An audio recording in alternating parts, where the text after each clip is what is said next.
The villain has a weapon of mass destruction now. It's all over. We're over. Well, not entirely. You might be, though. What do you mean? Well, you're over me, but I'm under you. But I'm jokes! If you're a comic relief character, you make bad puns. It's what you do. If you want to save 15% or more of your readers from putting down your book, you switch to using better jokes. It's what you do.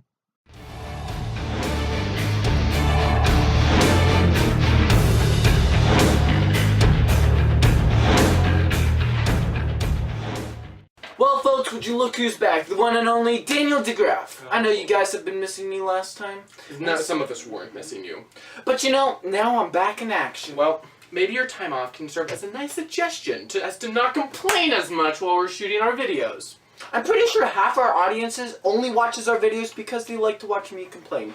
So about like 5 people. Well, let's hope not, okay?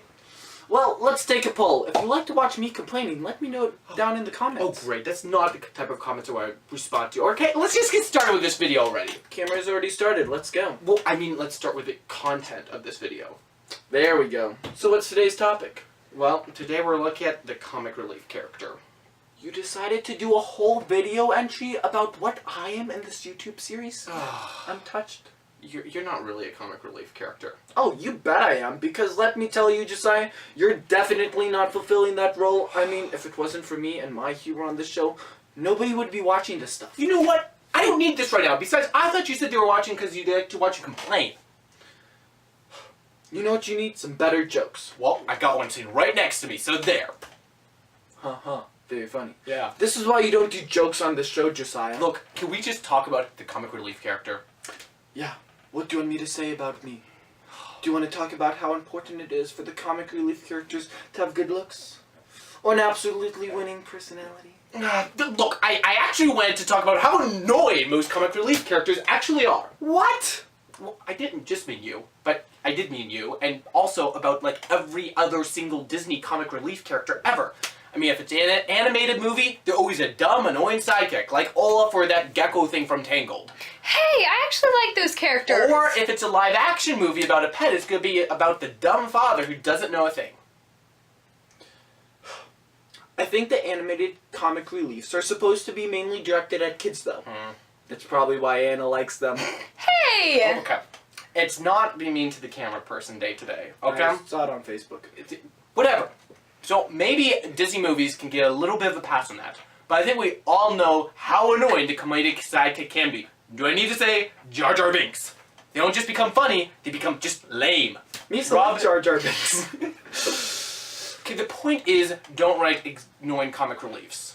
Okay, so how exactly do you do that? What makes an annoying comic relief annoying? Well, I think there are a couple things that can make a comic relief annoying. First is time and place. If a comic relief is joking around at inappropriate time and place, think Jar Jar Binks, that can be annoying.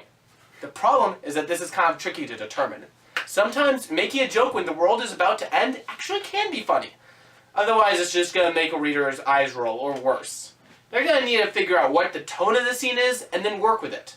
So if your book is largely satirical, then a joke about the world's end could work, like in Hitchhiker's Guide to the Galaxy. But if it's really serious, it's probably not going to work. At the very least, you're going to need a joke that fits well with the serious tone. Most of the time, comic reliefs that become annoying because they don't fit with the overall tone of the story.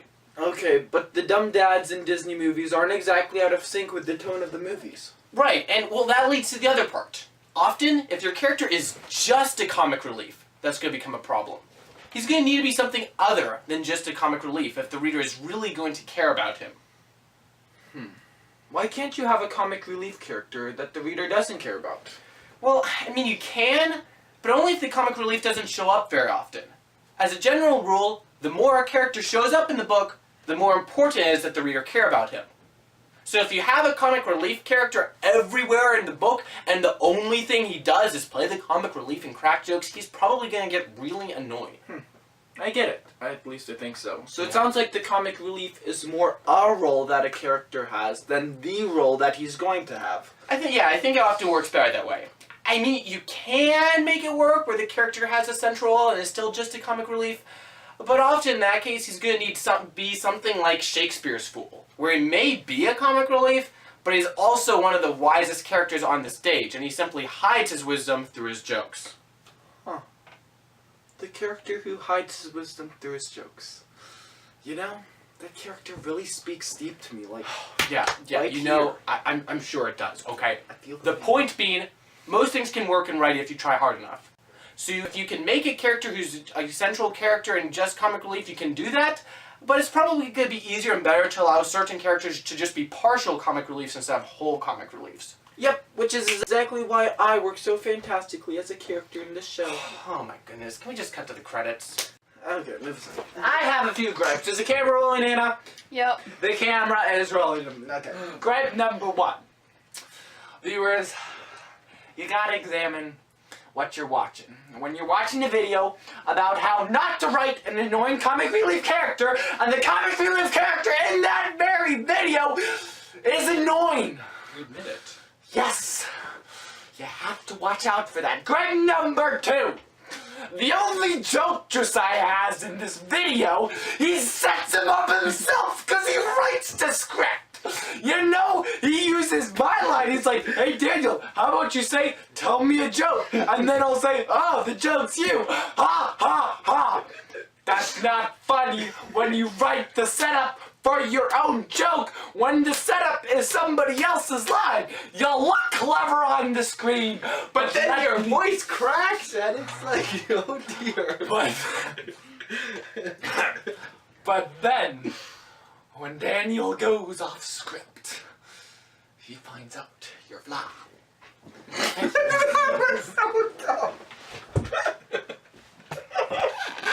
But then, when Daniel goes off your script, he finds out. Did you turn that video off? No. Okay.